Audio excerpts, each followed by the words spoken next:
Oke teman-teman, apa kabar? Ya, balik lagi di channel Ray Maringka. Ya. Nah, jadi sebenarnya tuh gue dari kemarin tuh lagi cari grinder untuk espresso. Terus untuk skalanya bisa dikatakan untuk komersil, ya. Terus harganya tuh yang nggak terlalu mahal gitu ya, yang terjangkau lah. Nah, kebetulan gue lagi lihat-lihat ya, gue lagi searching. Nah, tiba-tiba gue ngelihat grinder ini ya. Jadi ini grindernya adalah Maquinos E75T. Nah, kalau yang ini gue beli yang E75T nih. Ya. Nah, terus setelah gue baca-baca spesifikasinya ya, terus semua kelengkapannya tuh kayaknya ini masuk ke kriteria yang lagi gue cari gitu ya. Kenapa? Karena gini ya. Ngomong-ngomong, ini mesinnya dijual sama Scuro-Lavino. Ini jadi distributor resminya, gitu. Jadi gua nggak usah khawatir kalau misalkan nanti ada trouble di grindernya karena dia sudah include garansi selama 1 tahun. Tapi dengan catatan ya, setiap teman-teman beli nih, teman-teman pasti dapat manual book, oke? Manual book harus selalu dibaca. Untuk apa? Untuk mengurangi yang namanya resiko teman-teman salah pakai. Ya, takutnya kalau salah pakai ya nanti malah garansinya dia hangus. Oke? Nah, langsung aja ya. Ini bahannya ya, kalau bagian depan ini sepertinya dari plastik dan itu hal yang wajar. Terus bodinya ini semua dari metal ya, aluminium. Terus dia finishingnya ini kayak powder coating, warna hitam tapi ada warna putih juga. Oke, nah terus gue jelasin dari atas dulu. Nah, ini bin hopper. Bin hopper yang gue suka di sini adalah dia ada fitur pengaman, ya. Jadi ketika bin hoppernya dilepas, ya, teman-teman mau giling nggak akan bisa. Nah, ini benar-benar fitur yang menurut gue berguna buat barista-barista kalau misalkan yang namanya udah ngebar capek, fokusnya sudah agak hilang, terus lagi bersihin burnya nih. Ya, jangan sampai ada kejadian lagi bersihin bur tiba-tiba burnya muter. Ya, itu nanti nggak jadi ngebar gitu ya, malah ke rumah sakit. Oke. Nah, terus ini ukuran bin hoppernya 1,2 kilo. Ya, mungkin ada yang bilang, "Wah, Bang, kok kecil? Lu mau berapa? 1 ton?" 1,2 tuh udah cukup. Oke. Nah, terus dia diameter burnya ini 74 mm. Gede ya, dia pakai flat bur. Nah, terus dia ini kalau yang gue ya, mungkin teman-teman ada yang tanya bedanya E75 dengan E75T itu apa? Jadi beda di burnya. Gue beli ini yang titanium. Oke. Nah, kalau yang titanium itu warnanya tuh seperti kekuning-kuningan lah ya. Nah, kalau yang titanium ini gue belinya itu di harga 7.999.000. Kalau yang biasa itu bahan burnya dari hardened steel. Itu pun sebenarnya sudah bagus, itu harganya 6.999.000. Ya. Nah, terus di sini ya untuk pengoperasiannya di sini sudah full touchscreen. Nah, untuk nyala ini ada di sebelah sini nih ya, ada di kanan si grindernya. Nyalain. Nah, ini benar-benar semua layarnya sudah touchscreen ya. Jadi teman-teman tinggal pencet-pencet aja, nggak usah ribet-ribet lagi. Oke. Nah, terus di bagian ini ya, untuk pengatur si portafilter holdernya ini juga adjustable, teman-teman bisa atur ya. Tuh ya, ini bisa keatasin, dikebawahin, tuh ya, bisa digerak-gerakin sesuai dengan kebutuhan. Gitu ya. Nah, terus di sini ya sudah terlihat 6 pilihan ya, nanti akan gue jelasin fitur-fiturnya. Terus yang berikutnya, dia di sini RPM atau putaran dari si mata pisaunya ini 1400 RPM. Itu dibilang cepat enggak, dibilang lambat juga enggak. Ya, kenapa? Karena untuk sebagian orang kecepatan dari bur itu biasanya akan mempengaruhi si suhu bubuk kopinya. Nah, di sini yang udah gue coba-coba ya, udah gue pakai, udah bikin espresso beberapa kali dari biji kopi yang medium light sampai ke dark roast, itu kenaikan suhunya tidak ada. Walaupun dia gilingnya tuh termasuk cepat. Ya, giling kopinya termasuk cepat, jadi teman-teman nggak repot tungguin lama ya. Ini kemarin gue coba kisarannya range-nya itu untuk double shot ya, gue pakai di 18 gram itu dari 3 detik sampai 4,5 detik, itu tergolong cepet ya. Nah kalau bisa dibilang untuk 3 detik sampai 4,5 detik itu selama ini yang gue sudah tahu adalah itu grinder-grinder yang high end, yang harganya lumayan lah ya, mungkin bisa beli Beat kali ya, Beat Ember ya, itu juga lumayan banget. Terus alasan berikutnya kenapa gue memutuskan untuk beli grinder ini adalah dari konsumsinya. Konsumsi dayanya cuma 450 watt ya, jadi bisa irit banget gitu ya. Nah terus untuk konsistensi hasil gilingannya kemarin itu gue udah coba ya. Biasanya gini, kalau misalkan kita bikin espresso tapi grindernya ini nggak bisa hasilin grind size yang konsisten, yang terjadi biasanya suka channeling. Channeling itu paling kelihatan kalau misalkan pakai mesin espresso yang naked porta ya, nanti dia ada muncrat ke kiri kanan kiri kanan gitu ya. Nah kalau ini yang udah gue coba-coba itu hasil espressonya bagus. Nanti teman-teman gue kasih lihat ya hasil espressonya seperti apa. Nah terus yang gue suka berikutnya adalah dari fitur-fitur ini nih, bener-bener teman-teman bisa setting semuanya gitu ya. Dan menurut gue ini mempermudah penggunanya lah. Oke, jadi gue akan kasih lihat teman-teman LED-nya seperti apa, terus fitur-fitur yang bisa teman-teman pakai tuh apa-apa aja. Pokoknya menurut gue ini sudah mempermudah teman-teman dalam penggunaan sehari-hari. Langsung. Oke teman-teman ya, sekarang ini gue mau kasih lihat ke teman-teman ya, di sini LED-nya. Ya, di atas ini kalau teman-teman bisa lihat, teman-teman ini bisa set tanggal ya. Terus di sini teman-teman bisa set jam. Nah, ini ada suhu dari si grindernya. Oke. Nah, terus yang pertama ini ya, ada gambar 1 cangkir infinity, 2 cangkir, ini ada kayak tombol play.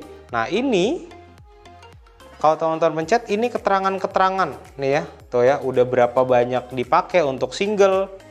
Terus yang untuk infinity nanti gua akan jelaskan ya. Terus untuk yang double berapa banyak, total ada berapa. Oke.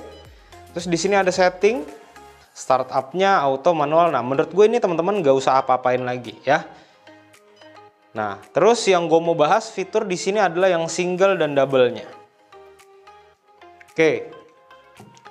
Nah sekarang misalkan teman-teman mau set singlenya berapa detik ya, ke single, terus pencet yang ini nih. Misalkan mau 3,1 detik. Oke. Seperti ini ya. Terus ini teman-teman tinggal taruh di porta, tekan aja.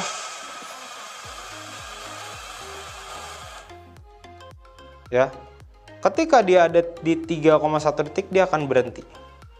Oke. Nah, begitu juga yang double, tinggal diginiin, pencet, ubah. Oke. Jadi ini bener-bener udah gampang banget ya. Terus nah, yang ini ya. Ini sebenarnya ini lambang infinity, sebenarnya ini teman-teman pakai manual, tapi manualnya adalah dorong stop ya, terus dorong stop, dorong stop. Nah kita coba deh ya yang 4,5 second yang double berapa banyak ya. Oke, timbang 18,8. Jadi kalau sekitar 18 gram itu sekitar 4 second atau nggak sampai 4 second gitu. Jadi bener-bener gilingnya ini cepet banget gitu ya, seperti yang udah gue mention tadi. Nah terus yang berikutnya, ketika teman-teman mau ganti grind size ya, ganti grind size ini gampang banget. Oke, tuh di sini sudah ada tulisannya, ada fine sama coarse. Ini gampang banget, dan ini sebenarnya menurut gue sudah ada grinder yang pakai seperti ini, tapi tapinya dia untuk perpindahannya itu menurut gue suka geser-geser sendiri. Kalau ini gue udah coba, dia nggak pernah geser-geser, jadi benar-benar stay misalkan gue udah set nih, udah set di 2,5 misalkan ya. Nah, kita giling beberapa kali terus-terusan, itu ininya nggak pernah geser dan grain size-nya nggak pernah berubah. Nah, terus fitur yang tadi ya yang gue bilang, misalkan gua bin hoppernya gua lepas ya. Gua lepas. Udah ya, nih ya, bin hoppernya sudah gua lepas. Ketika gua pakai giling, no funnel. Tuh ya. Jadi ini benar-benar safety banget. Abis ini gua akan kasih lihat teman-teman gimana hasil espressonya. Oke, lanjut. Nah guys, sekarang gue mau kasih lihat ke teman-teman ya. Ini sebenarnya hasil espressonya seperti apa gitu ya. Dan ini dia gilingnya tuh menurut gue cepet banget ya. Tadi udah sempet gue mention, sekarang kita lihat.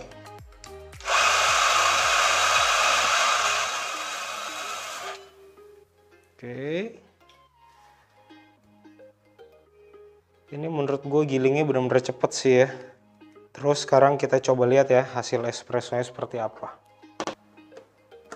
Oke, sekarang kita lihat hasil espressonya ya.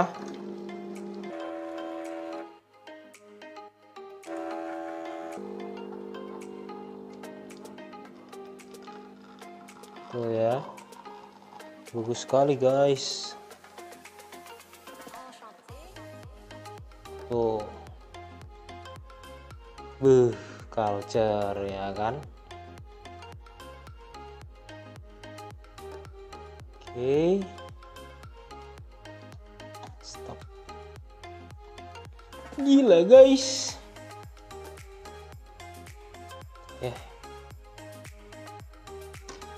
Tuh lihat.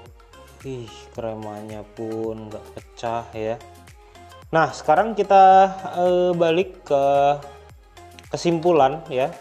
Sambil gue minum espressonya dulu, sambil gue mau tahu rasanya kayak apa. Lanjut. Oke teman-teman, gimana setelah tadi lihat hasil espressonya, terus fitur-fiturnya ya. Dan ini espressonya pun kremanya masih ada ya, kelihatan teman-teman ya. Nah, cobain dulu espressonya. Oke. Nah, kalau dari segi rasa ya, jadi gini teman-teman, kalau misalkan konsistensi grinder itu kurang baik ya, nanti flavornya itu biasanya ada yang mute atau ada yang enggak keluar. Nah kebetulan ini kopinya memang udah sering gua minum ya, dan karakternya rasanya itu bener-bener sesuai banget sama karakter si kopinya gitu ya. Terus kesimpulannya, jadi grinder ini untuk siapa gitu ya? Home barista. Oke, ketika teman-teman nih home barista punya mesin espresso di rumah yang pro gitu ya, cocok banget pakai mesin grinder ini. Kenapa? Karena yang pertama dia dayanya itu kecil ya, cuma 450 watt. Nah maka dari itu kenapa gue putuskan untuk yaudah deh beli grinder ini, karena banyak grinder di sana yang cukup besar ya, apalagi untuk skalanya komersil gitu ya. Untuk komersil tuh biasanya dayanya ngangkatnya lumayan gede gitu. Sedangkan ini 450 watt. Nah, terus yang berikutnya ini mungkin buat teman-teman yang udah sering ngobrol sama gue ya, atau sharing mengenai alat seduh kopi, mau itu mesin espresso, alat manual, atau espresso grinder, atau grinder buat manual brew, itu selalu yang gue tekankan cuma satu. Ya, oke, lihat dari harga, ya benar, kalau misalkan budgetnya ada, nggak masalah. Tapi kalau budgetnya itu kayaknya nggak terlalu gede ya, gue selalu menekankan ke after salesnya gitu. Jadi jangan sampai nanti teman-teman beli barang murah ya, beli barang murah, harganya murah, tapi pada saat ada trouble ribet ngurusnya gitu. Itu menurut gue percuma banget gitu ya. Nah terus yang kedua ini buat coffee shop. Coffee shop juga menurut gue cocok. Karena kalau misalkan teman-teman mungkin yang memang udah paham ya, yang udah ngerti mesin espresso grinder, dari pertama kali lihat dan pertama kali pakai sudah bisa paham, oh ini untuk komersil atau enggak. Nah kalau buat gue pribadi ini untuk komersil bisa banget, gitu ya, bisa banget. Karena dari burnya, dari finishingnya kelihatan lah kalau teman-teman yang memang udah paham ya, yang udah paham soal permesinan espresso atau espresso grinder sudah pasti setuju lah. Kalau build quality seperti ini udah pasti cocok buat komersil. Nah terus yang berikutnya, kenapa gue bilang cocok? Karena ini benar-benar semua fiturnya tadi teman-teman sudah lihat itu mempermudah penggunanya yang pertama. Terus yang kedua gilingannya cepet banget gitu. Tapi yang gue kaget adalah ketika ini gilingannya cepet tapi suhu dari bubuk kopinya tuh nggak naik gitu. Nah terus untuk tray di bawah ini bisa dicabut ya, jadi teman-teman gampang bersihinnya gitu. Oke, nah terus alasan yang terakhir adalah kenapa ini gue rekomen buat home barista ataupun untuk coffee shop. Karena harga yang teman-teman bayarkan itu, atau bisa dibilang apa ya, value for money-nya itu bener-bener dapet banget. Nah buat teman-teman, kalau misalnya ada pertanyaan mengenai produk ini ya silahkan tulis di kolom komentar aja, atau kalau masih pengen tanya-tanya, masih penasaran, boleh langsung tulis di kolom komentar aja. Nah nanti semua link pembelian ya, maupun itu sosial medianya Skor Lavino, terus link yang gue pakai buat beli ini, semuanya akan gue cantumin di bawah. Mumpung lagi diskon ya kan, langsung dibeli aja. Apalagi bentar lagi gajian. Apa udah gajian? Ya langsung beli aja. Oke? Kayaknya sampai di sini aja video gua. Sampai ketemu di video selanjutnya. Thank you.